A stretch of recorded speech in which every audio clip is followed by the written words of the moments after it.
When I was 12, I concluded that everyone in the world, including my own family, was against me. I was never a problem child, but my parents treated me like one.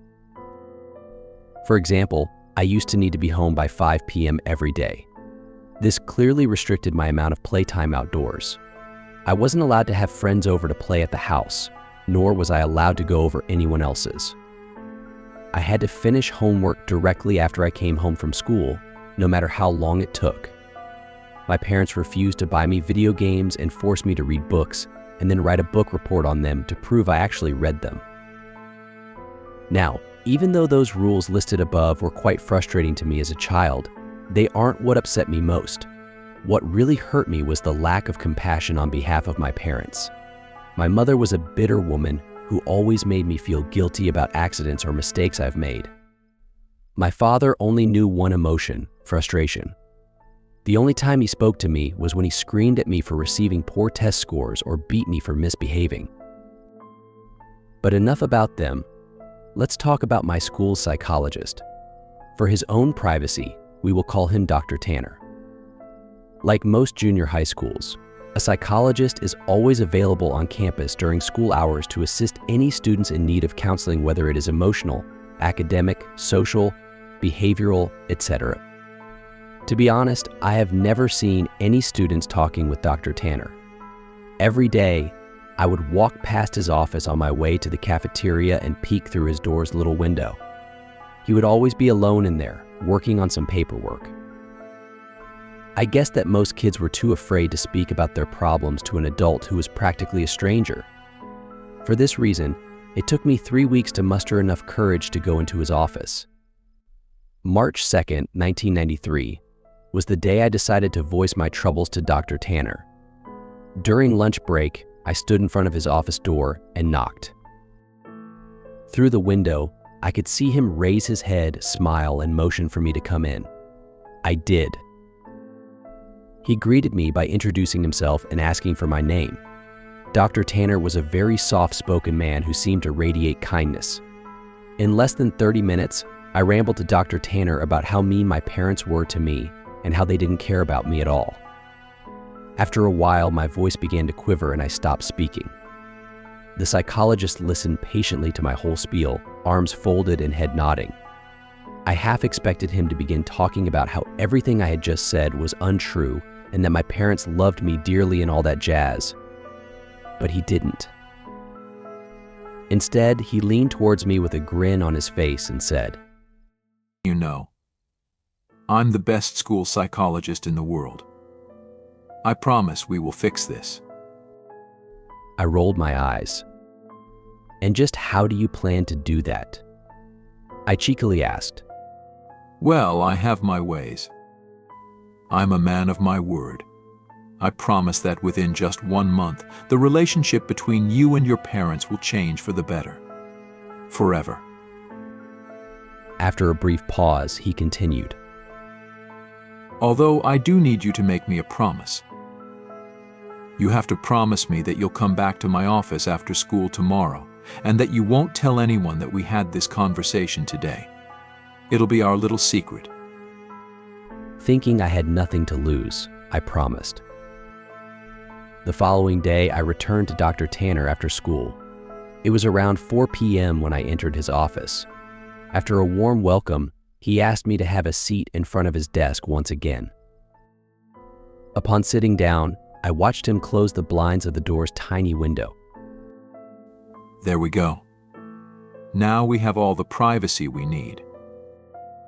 We began to talk about my likes and interests, my favorite subjects in school, my least favorite teachers, and things of the like.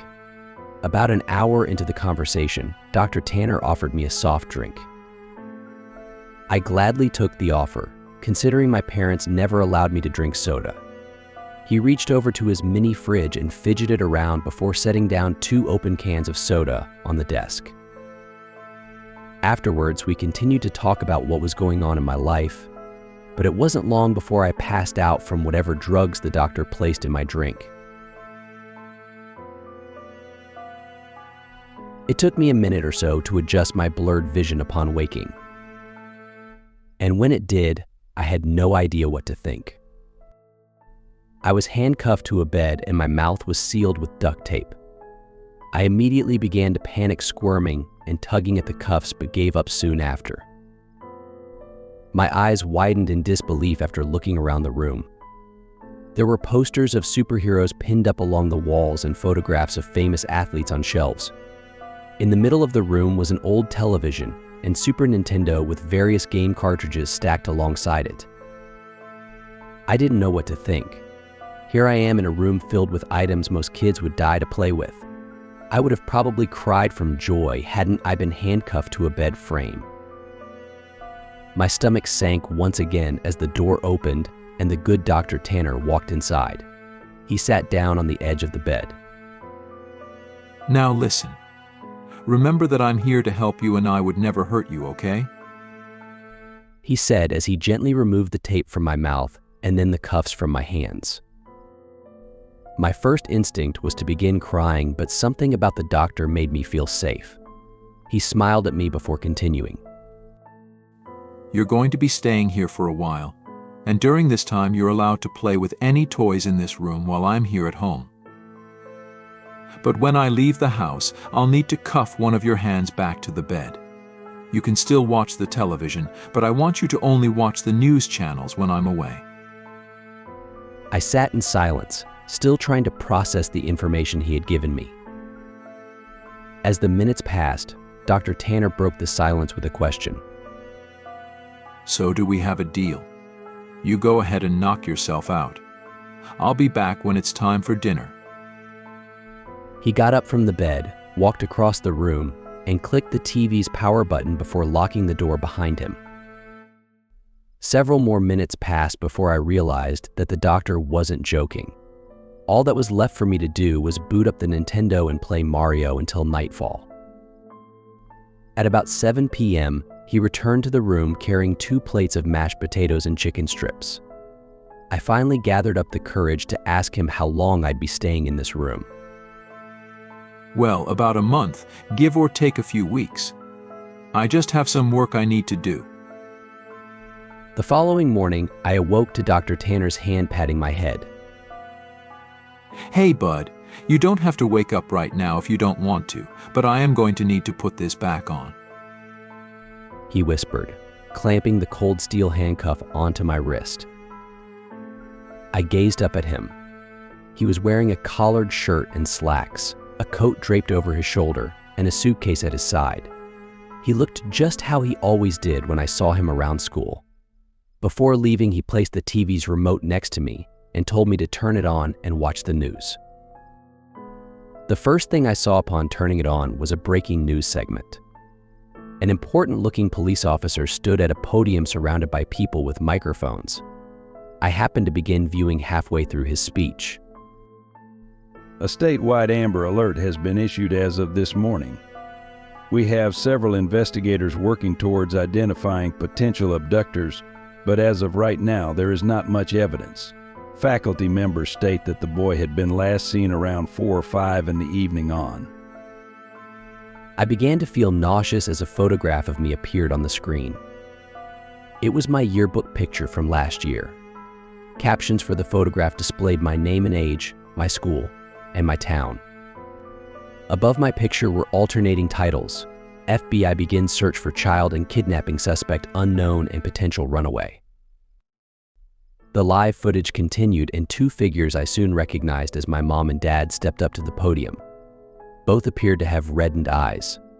Tears streamed down my mother's face as she took hold of a microphone.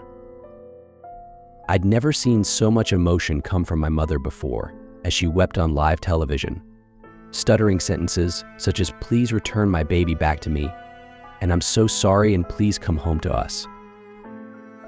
When my father took the microphone, I nearly expected his attitude to be stone cold. But he too had tears in his eyes. He pleaded to the world to bring his son home safely and lastly begged for my forgiveness. He even admitted to how shitty of a father he had been and wished that he did better. I turned the power off shortly after. My emotions were mixed, for I had never once seen my father cry. I felt miserable that my parents were being put through so much, but at the same time I felt relief. I now know how much Mom and Dad love me. Nearly 4 weeks have passed, and Dr. Tanner has been treating me with the utmost respect. He leaves me in the morning cuffed to the bed frame, but returns in the afternoon to eat lunch and dinner with me, talk, and play games. I never would have guessed how good he was at Monopoly and Scrabble. But one morning when he woke me before heading off to work, I noticed a stern look on his face. I also realized that it was 3 hours earlier than when he usually wakes me. With a grim expression, he spoke. You need to watch the news today. No exceptions. I want you to keep the television on all day and pay close attention to it. I, of course, complied and watched him exit the room. About 2 hours later, a breaking news segment interrupted the toothpaste commercial I was watching. The title read, "Human Remains Found." Two staunch-looking men in suits stood aside from one another and began speaking. We are displeased to bring up such unfortunate news this morning regarding our missing child case from earlier this month. One of the men bowed his head while the one speaking shuffled through some papers. He continued. Remains of a body have been found in a garbage bag beneath a highway overpass. The body appears to be that of a child, although not much of it is left. The body has been decapitated and much has been burnt to ash and bone. The screen shifted over to a helicopter view of the freeway, and dozens of police cars gathered near the bottom of a tall overpass. The man's voice could still be heard. Within the bag, police found a junior high school identification card labeled as such. The screen showed the school ID card I always kept in my backpack. The plastic was sort of melted away, but my photograph and name were intact. After the two men dismissed themselves, the camera panned over to my parents. They were sitting among reporters. My mother's face held a painful grimace, and my father sulked his head down at his knees.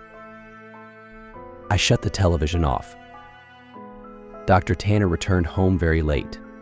He hurried into the room, unlocked my cuffs, and placed a bottle of fizzing water into my hand.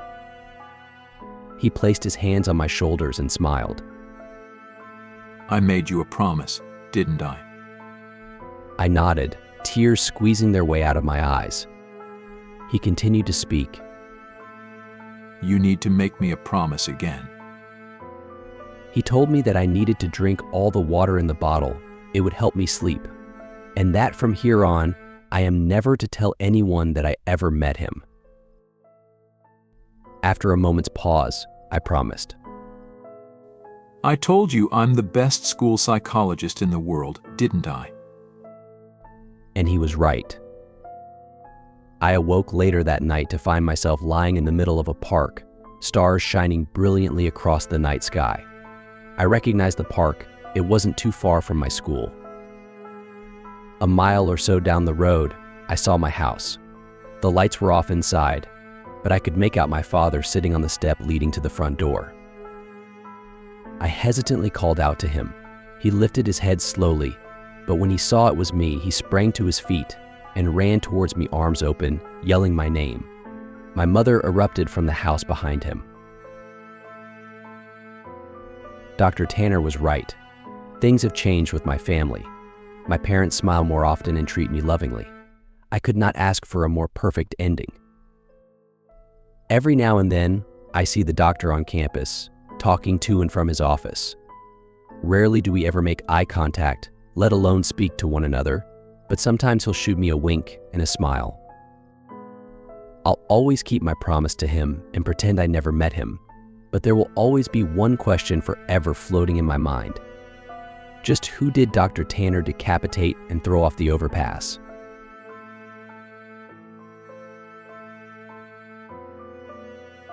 For more chilling stories, like and subscribe.